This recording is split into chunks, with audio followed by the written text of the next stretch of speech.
Ferit banlamışsın kanki. Lan mı?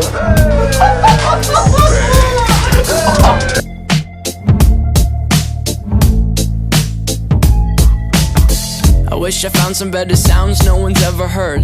I wish I had a better voice that sang some better words. I wish I found some chords in an order that is new.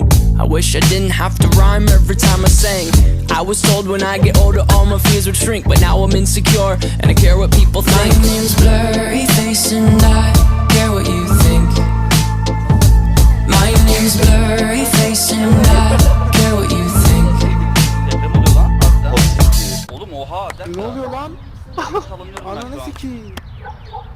Oo, ne güzel Abi lan. siktir ya. Evet arkadaşlar şu anda canlı bildiriyorum deprem oluyor.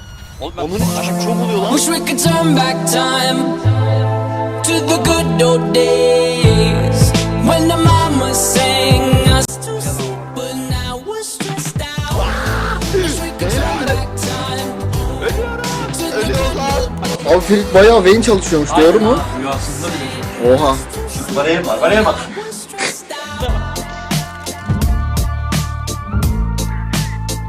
Oo, ben flash yedim.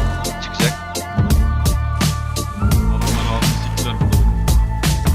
Sometimes a certain smell will take me back to when I was young. How come I'm never able to identify where it's coming from? I'd make a candle out of it if I ever found it. Try to sell it, never sell out of it. I probably only sell one.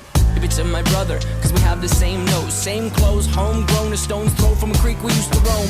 But it would remind us of when nothing really mattered. Out of student loans and treehouse homes, we all would take the ladder. My name's Blurry Face and I care what you think. My name's Blurry Face and I care what you think. Wish we could turn back time to the good old days when the mama sang us to sleep, but now we're stressed out. Wish we could turn back time to the good old days when the mama sang us to sleep, but now we're stressed out. We used to play pretend, give each other different names. We would build a rocket ship and then we'd fly it far away. Used to dream of outer space, but now they're laughing at the face, saying, wake up, you need to make money. Yeah. We used to play pretend, give each other different names. We would build a rocket ship and then we'd fly it far away.